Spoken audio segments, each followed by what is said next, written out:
Patent search की जो है वो अभी हम जाएँगे स्पेसनेट पर और स्पेसनेट पे जाकर लाइव कुछ जो है वो चीज़ों को सीखेंगे।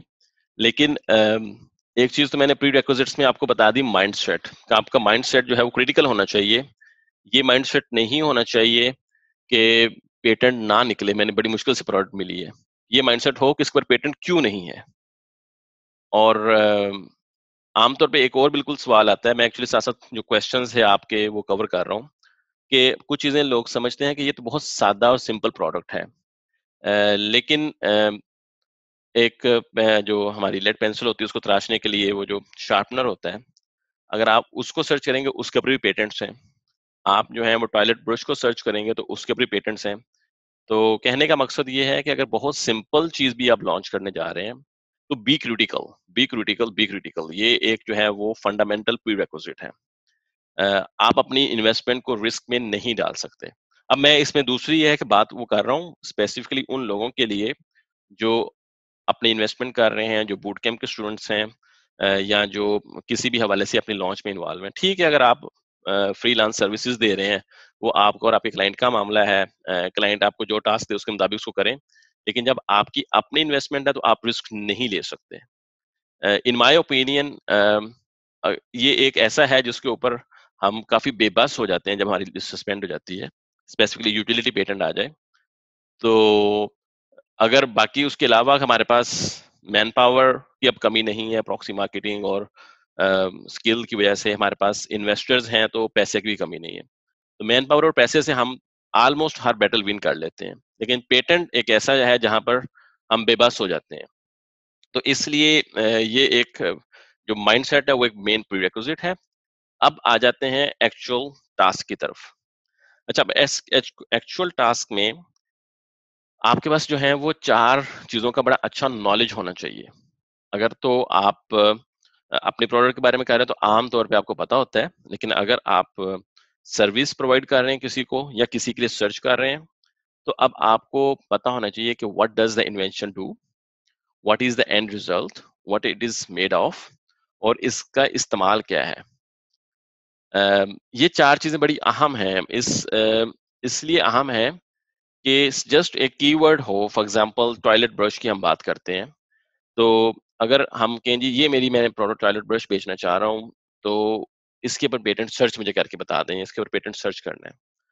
अब हो सकता है कि वो जो आम हम घरों में यूज़ करते हैं, या एक बिल्कुल सादा सा होता है, उसके ऊपर पेटेंट ना हो, क्योंकि उसको तो हम पिछले 40 साल से देख रहे हैं, उसमें कौन-सी नई इन्वेंशन आ गई है। लेकिन अगर कोई ख़ास किस्म का है जिसमें वो ख़ास मैकेनिज़्म है, उसमें सफाई और ऑटोमेटिकली हो जाता है, उसके अंदर से साबुन खुद निकल रहा है, आई मीन ये कुछ भी हो सकता है। तो वो चीज़ अहम है कि ये इन्वेंशन कर क्या रही है। उसके बाद फिर आप देखते हैं कि इसका एंड रिज़ल्ट क्या है? ये सफाई करने के काम आता है या खूबसूरती के काम आता है? क्योंकि ये चीज़ जो है वो अहम इसलिए हो जाती है, अक्सर ये क्वेश्चन है, ये क्वेश्चन पूछा भी गया था, रेलेवेंट पेटेंट। अक्सर पेटेंट सर्च रिपोर्ट आती है, उसमें लिखा होता है कि जी पेटेंट या तो कह देते हैं नहीं मिला या कह देते हैं मिल गया है, और मेजॉरिटी जो है वो ये रिपोर्ट में लिखा होता है कि क्लोज़ली रिलेटेड है।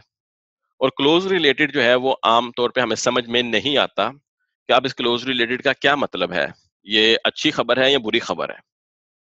और मुझे भी काफी लोग फिर कांटेक्ट करते हैं, अपनी पेटेंट सर्च रिपोर्ट लेकर आते हैं कि अब आप इस रिपोर्ट को पढ़ के मुझे बताएं। और उस रिपोर्ट को पढ़ने से भी कोई फायदा तो नहीं होता, क्योंकि उसमें वर्ड यही लिखा हुआ है कि क्लोज रिलेटेड है, बेहतर है आप अपना पेटेंट ले लें, बेहतर है ये कर लें वो कर लें, आई मीन के काफी जो है वो कंफ्यूजिंग उसमें लैंग्वेज होती है। लेकिन अगर कोशिश करें कि जब आप पेटेंट सर्च के लिए करवाने के लिए जाएँ, तो आप अमूमी तौर पर ख़ैर जिसने आपके लिए सर्च करनी है उनको ये चीज़ें पूछनी चाहिए, अगर वो प्रोफ़ेशनल हो तो।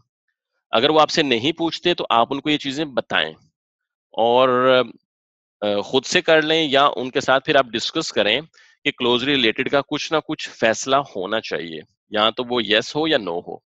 तो ये मेन 4 क्वेश्चन हैं जो बेसिकली आपको हेल्प करते हैं कि अब ये हमें किस तरफ जाना होगा। अच्छा, उसके बाद अ, अगली बात आ जाती है, आपके कीवर्ड्स जो हैं वो आपने प्रिपेयर करने हैं। अच्छा, अब ये जो कीवर्ड्स हैं, ये बेसिकली वो कीवर्ड्स नहीं हैं जो हम हीलियम 10 से लेते हैं। ये एक फंडामेंटल इसमें चीज़ है, और आगे जाकर हम उसकी एग्जांपल देखेंगे इसका क्या मतलब है। ये कीवर्ड्स हैं जो अब आपने पेटेंट सर्च के हवाले से करने हैं और ये एक मोस्ट क्रिटिकल चीज़ है।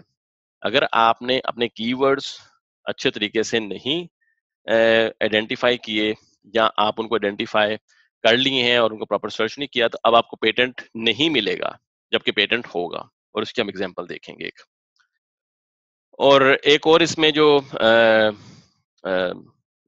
टिप है वो ये है कि आप अपने जो भी कीवर्ड्स हैं, जो जहाँ से हम स्टार्ट करते हैं हीलियम-10 के जिस तरह से भी है, उन कीवर्ड्स के सिनोनिम्स जो हैं, उनके भी जो है वो आप कंसीडर करें। अब हर कीवर्ड को सर्च करना जो है वो एक अपना टास्क होता है। ऑफ कोर्स कि आप अनलिमिटेड कीवर्ड्स नहीं इसमें भी डाल सकते। लेकिन जो भी कीवर्ड्स आप समझते हैं, रेलेवेंट हैं, जो भी उनके सिनोनिम्स हैं, आप उन सबको डेफिनिटली चेक करें।